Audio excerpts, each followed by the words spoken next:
शुरू करती हूँ बनाने वाले के पाक और बाबरकत नाम से। तमाम सुनते कानों और देखती आंखों को लुबना खान का प्यार भरा और खलूस भरा सलाम पहुँचे। Dear students, welcome to this special educational session on class 11 zoology.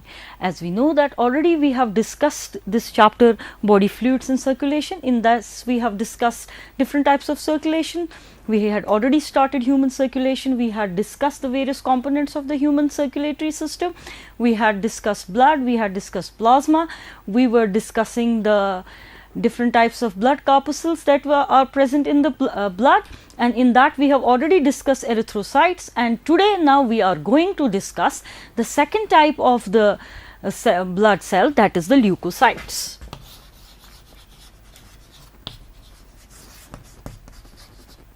You've already discussed it, आपको पता है, मैंने अपने previous lecture में आपको बताया है that leukocytes is another name for white blood cells. White blood cells हम इनको इसलिए कहते हैं बिकॉज इसमें किसी भी तरीके का पिगमेंट नहीं प्रेजेंट है लाइक हीमोग्लोबिन, जो कि हम रेड ब्लड सेल्स या आरबीसीज में देखते हैं, जिसकी वजह से हम आरबीसीज को रेड ब्लड सेल्स कहते हैं, क्योंकि इनमें ऐसा कोई पिगमेंट प्रेजेंट नहीं होता है, इसी वजह से हम इनको वाइट ब्लड सेल्स कहते हैं। नाउ जहाँ तक वाइट ब्लड सेल्स का सवाल है, unlike RBCs they are nucleated. सबसे पहली बात जो आपको इसमें याद रखनी है, जो कि मैंने पिछली बारी आरबीसीज में बताई थी, कि they are not nucleated cells, they don't possess a nucleus, but from here we start with those type of blood cells which possess a nucleus, so they are nucleated cells, they possess a nucleus. Then secondly, they don't have a fixed shape. Unlike RBCs, they are somewhat amoeboid in shape. हम इसको कहते हैं इनका amoeboid structure है। RBCs की तरह हम इनको कोई फिक्स शेप असाइन नहीं कर सकते हैं, बिकॉज इनका काम ही इसी तरीके का है कि they have to perform this amoeboid processes, amoeboid movements. That's why they have this amoeboid shape. They don't have a regular shape, they have a irregular shape. Then when I said that they are nucleated, they also possess certain other cellular organelles like the mitochondria, like the ER, Golgi, that means all the other membrane bound organelles that we did not see in RBCs, वो आप यहाँ पे leukocytes के अंदर देख सकते हैं. So leukocytes are the white blood cells. They are those cells first of all which don't possess any pigment like hemoglobin. That's why we call them WBCs, that is the white blood cells. क्योंकि white हम अक्सर उस चीज़ को बोलते हैं जिसमें किसी तरीके का कलर नहीं होता है, तो लिहाजा इसी वजह से इनको ये नाम दिया गया है white blood cells. Then the first thing about their structure we discussed is that they are nucleated. आगे मैं आपको इसकी न्यूक्लियस के बारे में बताऊंगी कि कितना वेरिड ये न्यूक्लियस हो सकता है. And then they are irregular shape, unlike RBCs they are somewhat amoeboid. Now पहले इस बात को हम थोड़ा सा डिस्कस कर लेंगे कि इनका न्यूक्लियस किस तरीके का हो सकता है. Dear students, leukocytes are of different types, और अगर आप in across different types of leukocytes देखेंगे, so nucleus again is different in different types. कहीं पे आपको न्यूक्लियस में लोब्स मिलेंगे और कुछ वाइट ब्लड सेल्स ऐसी होंगी जिनके न्यूक्लियस में लोब्स नहीं होंगे, एक सिंगल बड़ा सा न्यूक्लियस उनमें प्रेजेंट होगा. So again nucleus is not of one type across all the different types of WBCs. It is somewhere it may be lobulated nucleus and somewhere it is not lobulated. Then the shape we already discussed, that they don't have a regular shape, they are irregular shaped cells, and apart from that they possess many membrane bound organelles. Now you must also know ये ऐसी cells होती हैं which have the capacity to filter out of your blood capillaries. ये ऐसी वाली आपकी जो है white blood cells होती हैं, ऐसी cells होती हैं जिनमें एक ख़ास capacity होती है कि ये आपकी blood capillaries में से filter out हो सकती हैं, बाहर आ सकती हैं by a process known as diapedesis. This process is known as diapedesis. So they are capable of filtering out of the blood capillaries. They can come out of the blood capillaries by a particular process known as diapedesis, which you must remember. किसी भी और blood cell के पास ये capacity नहीं होती है.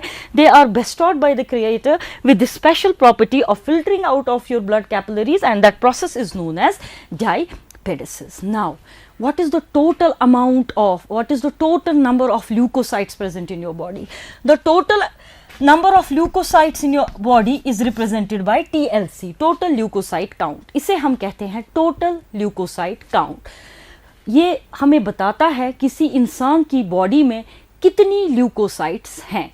अगर हम एक एवरेज पे बात करें, we say 6,000 to 8,000 leucocytes are present per cubic millimetre of blood on an average. ये मैं आपको एक एवरेज दे रही हूँ, लेकिन अगर हम एक रेंज की बात करें कि किस रेंज के दरमियान ये हो सकती है, तो वहां पे आप कह सकते हैं the range can be between 7 to 10। So here I am giving you an average कि 6,000 से 8,000 के दरमियान ये एक इंसान की बॉडी में हो सकती है। लेकिन अगर हम रेंज की बात करें, we speak of range when we take into account different number of human beings, बहुत सारी पॉपुलेशन के इंडिविजुअल्स को देख के जो हम बात करते हैं, that is a range. So range varies between 7 to 10,000, but there are special cases जहां पे आप देखेंगे कि जो ये टोटल ल्यूकोसाइट काउंट है ये डिफरेंट होता है। जैसे कि आपके न्यूबॉर्न बेबीज होते हैं, जो इन्फेंट्स होते हैं, जो न्यूबॉर्न बेबीज, उनमें जो ये है, ये काउंट, नॉर्मल काउंट एक एडल्ट के कंपैरिजन में काफी ज्यादा होता है। It is 17,000, it is 17,000। So newborn babies में again different books will give you different values, but what you need to understand here is that in newborn, in infants, normally ये count इससे ज़्यादा होता है। So if you somewhere see that infants में ये count ज़्यादा है, you don't have to take it as a indication of a disorder। उनके लिए ये normal है कि उनमें जो total leukocyte count होता है एक normal individual के comparison में काफ़ी ज़्यादा होता है। Not only that, जो pregnant ladies होती हैं उनके अंदर भी ये count increased होता है। This count is increased in the normal age।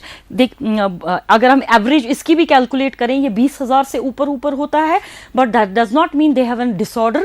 उनके लिए normal range उस वक्त वही होती है। So you must remember that there are certain cases जिसमें ये टीएलसी नॉर्मल से थोड़ा सा ज्यादा हो सकता है कुछ केसेस में, बट एक नॉर्मल इंसान में, that is when a person is adult, उसमें रेंज ये होनी चाहिए ना, ये रेंज ऊपर जानी चाहिए if the functioning of the individual is proper. अगर एक इंसान हेल्दी है, उसके अंदर किसी भी किस्म का डिसऑर्डर नहीं है, दिस इज द रेंज जिसके दरमियान उसका ये टीएलसी होना चाहिए। लेकिन कुछ खास वजूहात से ये टीएलसी बढ़ भी सकता है या ये टीएलसी गिर भी सकता है। नाउ अगर टोटल ल्यूकोसाइट काउंट नॉर्मल से ज्यादा हो जाए, उसको हम कहते हैं leukocytosis. We call that leukocytosis. अगर नॉर्मल से ज्यादा हो जाए, इंक्रीज्ड ल्यूकोसाइट काउंट को हम कहते हैं ल्यूकोसाइटोसिस।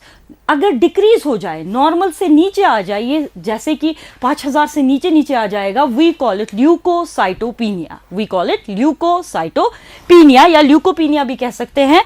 तो ये काउंट कुछ खास कंडीशंस में ऊपर भी जा सकता है और नीचे भी आ सकता है। नाउ आपको टीएलसी कब नॉर्मल से ज्यादा दिखेगा? When will you find TLC normal से ऊपर? That means about 8,000। जबकि आप कभी डॉक्टर के पास जाते हैं, वो आपको कहते हैं, खुसूसन अपने प्रिस्क्रिप्शन पे लिखते हैं कि पेशेंट अपना टीएलसी करवाए, क्योंकि टीएलसी काउंट से डॉक्टर पता कर सकते हैं कि क्या इसकी बॉडी में कोई इन्फेक्शन है कि नहीं है। अब किन वजूहात से जो टीएलसी है, what are the various reasons due to which this TLC can increase? TLC can increase due to many reasons. It can increase due to an infection. TLC can increase due to an infection. Somebody is suffering from an infection. Which infection? Infection like TB, infection like AIDS हो सकता है, तो उसमें आपका TLC बढ़ सकता है।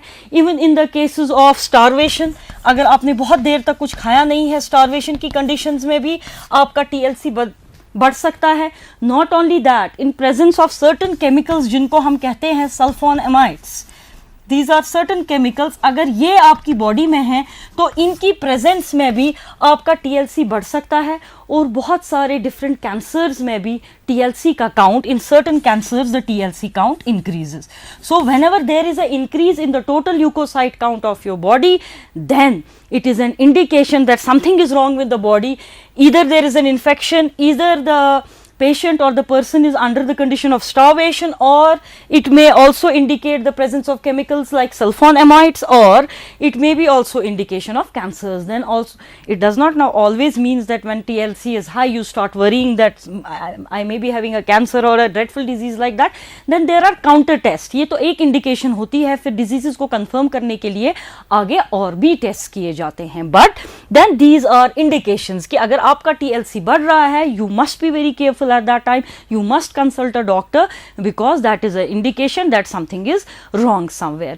Not only TLC is taken, we also do another tests with regard to TLCs, with regard to these leukocytes, that is differential leukocyte count, DLC, differential leukocyte count. Differential leukocyte count में क्या किया जाता है, मैंने आपको अभी अभी बताया कि you have at least 5 different types of leukocytes that are present in your body. There are 5 different types of, at least 5 different types of leukocytes that are present inside your bodies.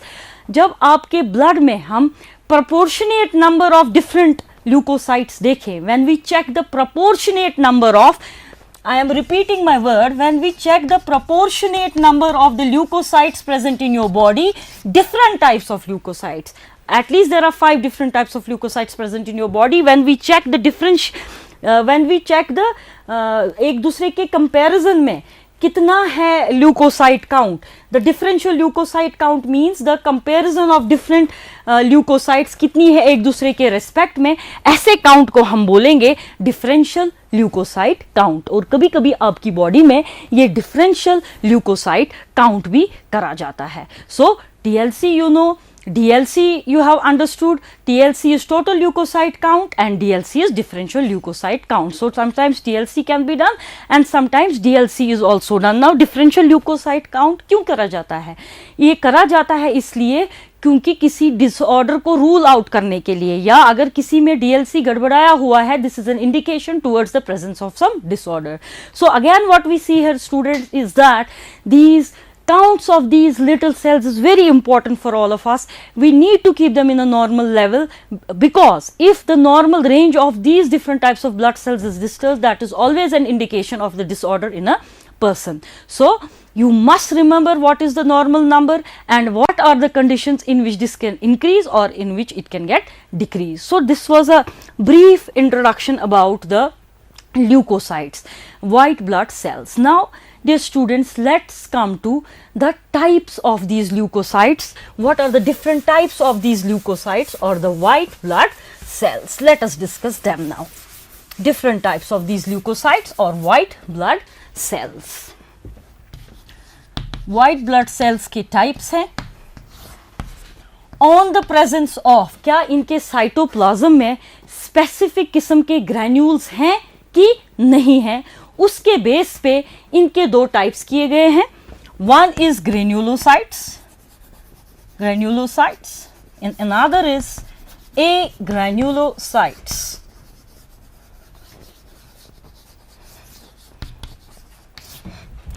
One is granulocytes and another is agranulocytes. So what I am trying to tell you here is that we check the cytoplasm of these white blood cells or the leukocytes, and there we try to look for the presence of certain granules. Granules, by now you know that there are certain structures present in the cytoplasm.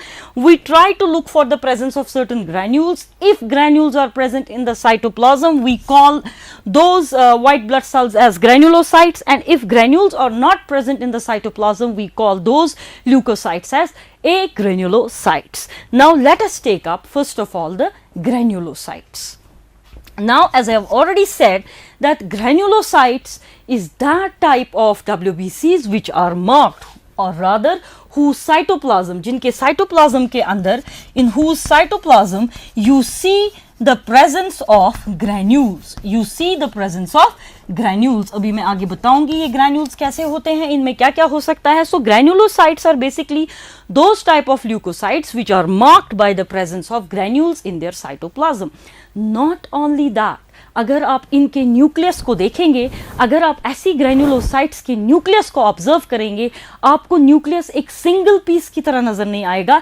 There nucleus is lobulated. You find lobes in nucleus, और they process a lobulated nucleus. They process a lobulated nucleus. कुछ इसमें से sales ऐसी हैं जिनके nucleus में 5 lobes होते हैं, कुछ ऐसी हैं जिनमें 2 होते हैं, कुछ ऐसी हैं जिनमें 2 से 3 होते हैं.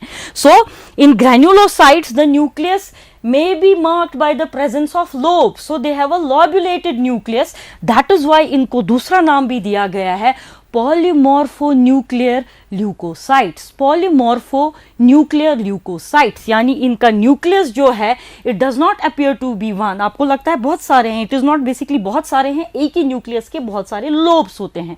तो ऐसे न्यूक्लियस को हम कहते हैं lobulated nucleus, और इसी वजह से इनको नाम दिया गया है polymorphonuclear leukocytes, polymorphonuclear leukocytes. So we have given them a specific name, and that specific name is polymorphonuclear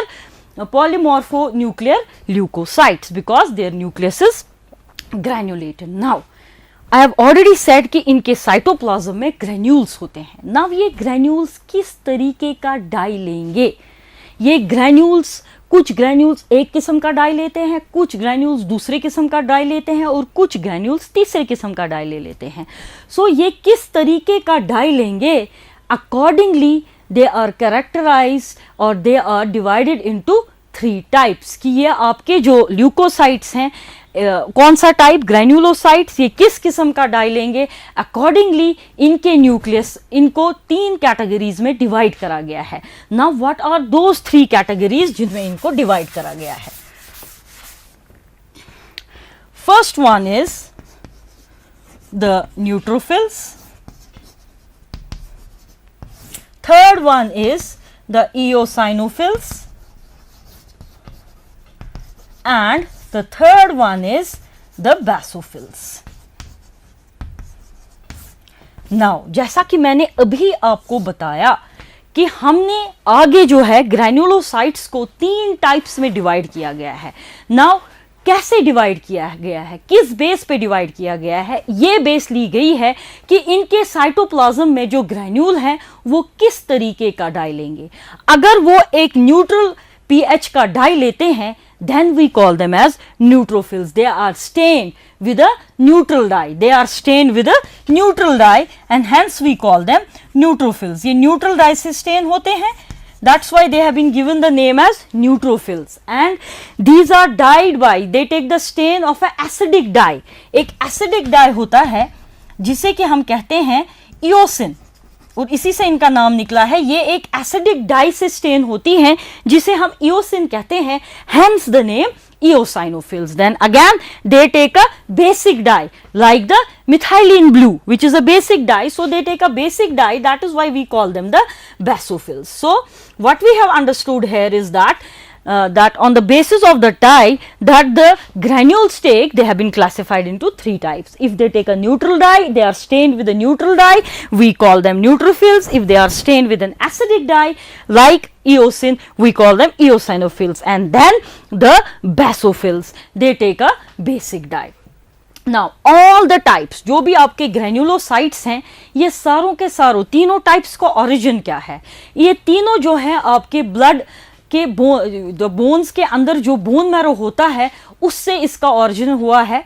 और जो सेल है जिससे कि ये सारे बनती हैं, जो इनकी मदर सेल कहलाएगी या प्रोजेनाइटर सेल कहलाएगी, दैट इज मेगाब्लास्ट. वो आप हायर क्लासेस में देखेंगे, not to be discussed here, but they all arise from the same mother cell. And where is that present? That is present in the bone marrow. Now चलिए इनके बारे में आगे हम बात करते हैं.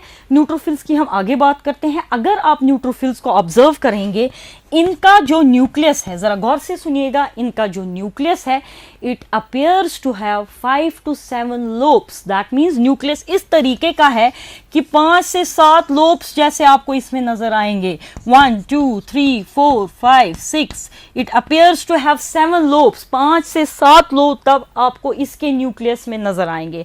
ये हमने सिरे से ही पढ़ा. We discussed it from the very beginning that they have a lobulated nucleus, and now at that time I told you that how many lobes are present, that is varied across different types, and here I am trying to explain. That is, in neutrophils you can see that the nucleus is 5 to 7 lobed, and when we see the nucleus of the eosinophils, this nucleus is bilobed, यानी इसमें 2 lobes होते हैं. This nucleus is bilobed. And then when we observe the basophils, the nucleus appears to be 2 to 3 lobed. It appears to be 2 to 3 lobed. So we try to differentiate them even on the basis of the nucleus, the lobes in the nucleus, and we have seen that in neutrophils the nucleus is 5 to 7 lobed, and in the eosinophils the nucleus is bilobed, and in the basophils the nucleus is 2 to 3 lobed. कभी कभी आपको exams में ये question comparative account पे आता है. So you must always learn it like this. You must always learn it like a tabular manner, कि अगर कल को आपको कंपेरिजन आता है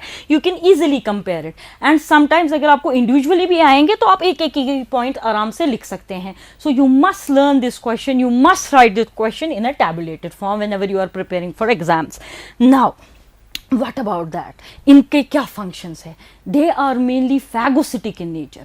That means they engulf the foreign bodies or the disease causing particles. They are mainly phagocytic and prevent you from infection.